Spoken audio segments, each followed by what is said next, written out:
Hey. How you doing? My name is Ryan. I'm your favorite content creator's favorite content creator.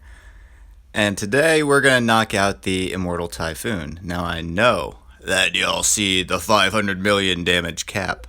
So let's just call this running the dailies and hitting the record button.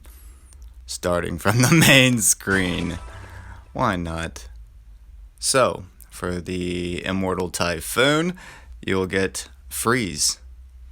Type R imprint stones, very nice. And I do refresh these once a day for 100 rubies.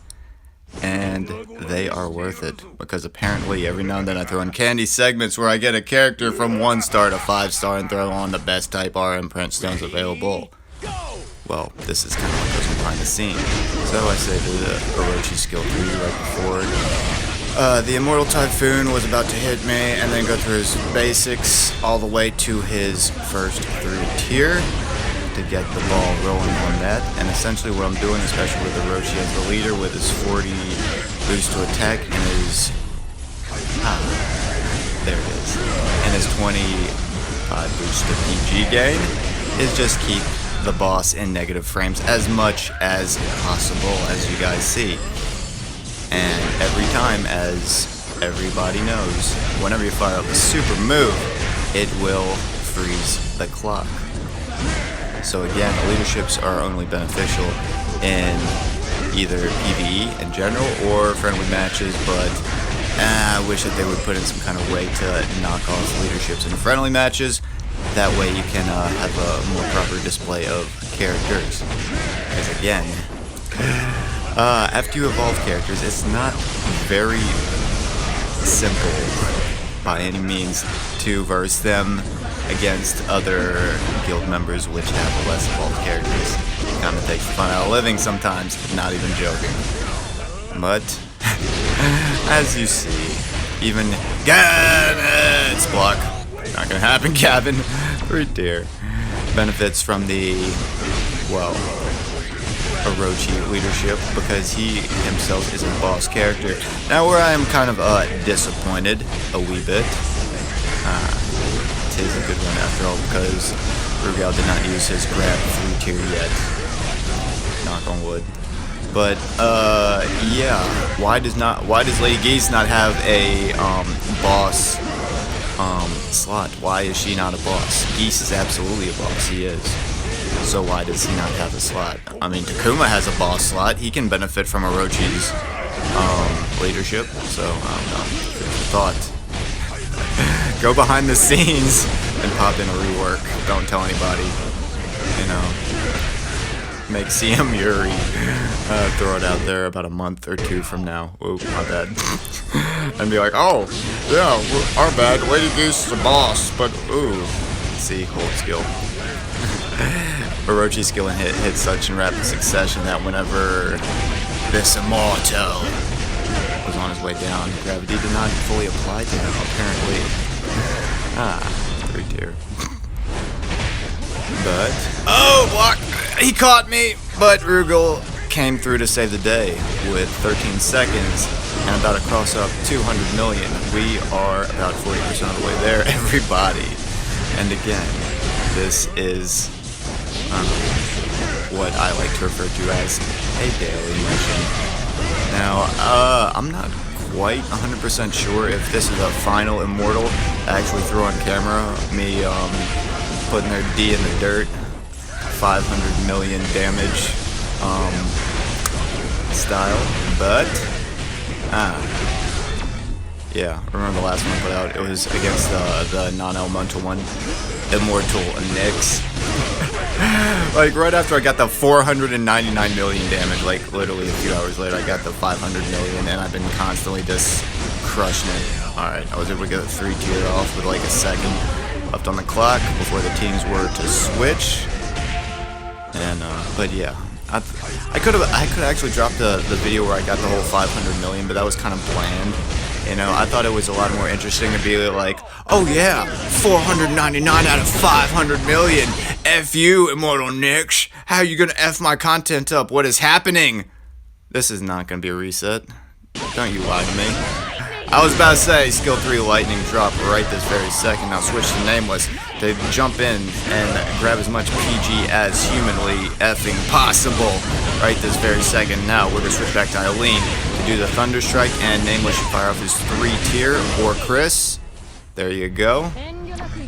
Because again, everybody on this team, which there are purple, benefits from Chris's 45 boost to attack and 20 boost to PG gain. As you guys see, with all the negative frames, I'm able to build up PG and fire off different super moves after I again got the ball rolling on that situation. And of course, with Eileene's core, she got all of her skills back, so I fire 3, which drops lightning, 2, which increases her attack. And if I crit, of course, after firing the skill 3 off, I will get a nice boost to, well, fire off dot damage, which is amazing. Which is, I think, 2.3 times her attack times the remaining electric on the opponent. And every now and then you get bad RNG where the Immortal throws a little tantrum, like a little bit, starts stomping the ground. But again, this one is weak against ice, I believe. Now, as you remember, with Ganets, Rugal, and Orochi, none of them have the ice affinity wall, obviously. But I did use the Serving as Miserable Halloween option card on each of them, which after it procs, it will put ice damage on the opponent for a second upon using active skills. And if they're constantly firing off active skills, well, let's just say that even if they don't have the ice affinity, they do enough dot damage or regular DPS along with enough frames of hitting this opponent and activating the, well, damage increase from being affected by the ice affinity. Nice thing to have, I think. Now, that's exactly what I needed, Chris. Well done, sir. Get that one more PG. Here we go. 3 tier right now, and all my actors should be back because it's Eileene. She's a beast, and that looks like it's it with about 5 seconds left. Hey, and don't you do that to me. With 1 second left on the clock. F which boy? Immortals. We have just put their name to the test. Welcome to my dailies, everybody. Well, you saw it first here on this channel because no other person on YouTube has ever put on a video with, well, of course they have. Of course they have. And I'm sure that they're a lot more finesseful at being this savage than I am. But at the same time, are you not entertained? Is that not why you are here? Some people see me as that person while still clearing content, but at the same time, that's just the way I roll sometimes on my channel, everybody.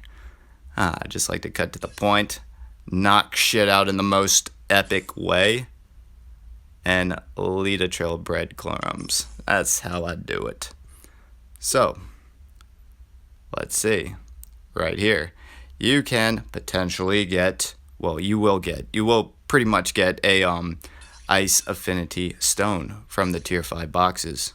You will.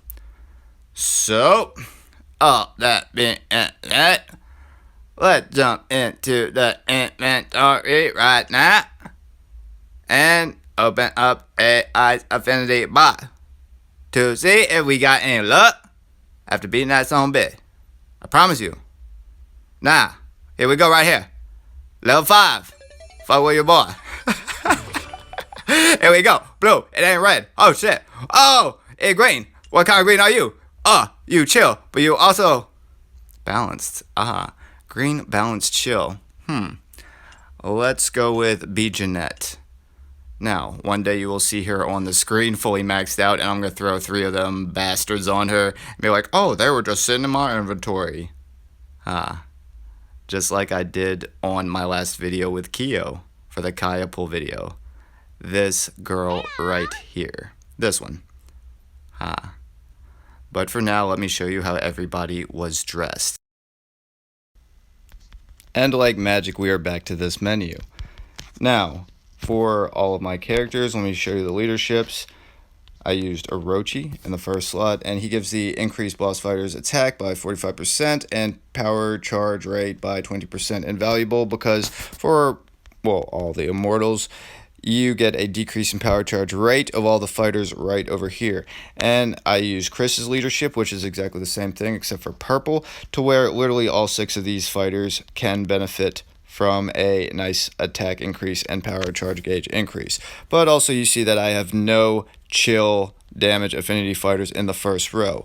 I'm going to click on Orochi, show you how he's dressed, and all the fighters, or pretty much all the fighters in the first row especially, will have this card. The serving is miserable, and I use this against the spider mecha dungeon as well because upon giving a massive increase in crit by 4%, it also gives a 50% chance to deal chill damage right here, equal to 140% of attack to target upon landing a crit hit. And when a character, one of his main cores is essentially crit, and they are max awakened, yeah, that's a lot of potential extra damage, along with giving a 1 second frame potential against either the spider or the Immortal Typhon, where he will be open to the weak affinity of, again, ice for this run. And this is how I have Orochi dressed. This is how I have his imprint stones, all the BS stones over here. Let's go to Genet's. This is how Genet's is also dressed, along with another serving as miserable card. And again, that effect only works for the first team.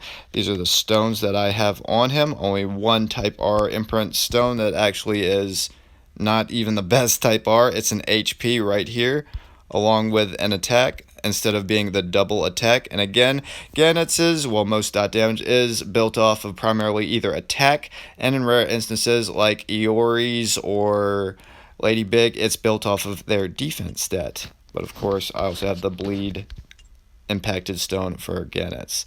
Now let's go back a screen right this very second. Jump on Rugal right here. This is how I have him dressed with yet another unidentified observer set, and I didn't actually go with a chill set. I went cooldown plus maximum, well, attack plus cooldown. Yeah, that whole thing.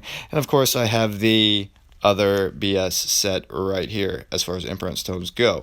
Now, a lot of people in the past I've seen them, oh, I don't use any boss syndrome characters, but I have an Orochi with a Tekken set. Yeah, Tekken set is a broken set. Even though it's not a fast set, it's just like, it adds a massive amount of crit damage along with Orochi Iori's core. It's broken. In a lot of instances, I would have rather used level 50 Orochi Iori with Tekken set as opposed to Omega Rugal in a bunch of PvE scenarios. Not even joking at all. Plus his leadership, yeah, it's crazy.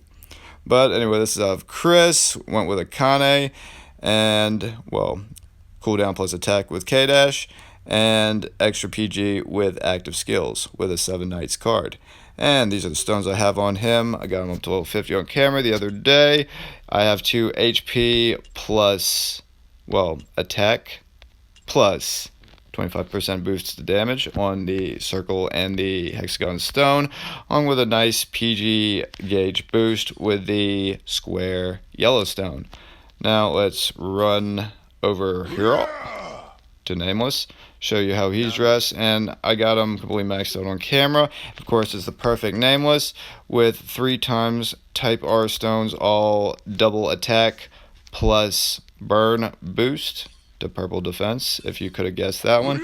And finally over here we have Eileene with a 7k imprint stones right there, and I went with yet another Kane plus maximum damage boost right here with the holiday packing mission and a Yentama cooldown plus crit card. But now that will also conclude this video, everybody. So, the Immortal has failed our King's test. Essentially. And on that note, we will wrap this video up. So, everybody, I hope that you have enjoyed my dailies. Well, this one specifically pertaining to completely annihilating the Immortal Typhon right about here. And apparently the X on his forehead marks the spot where you bury the axe. Hey, it'd be like that sometimes, everybody. So, thank y'all for catching a wave with me. This has been a whole lot of fun. See y'all in the next video. Like and subscribe. And this has been your guy, Senpai Rai. And I'm out this bit. Later, you guys.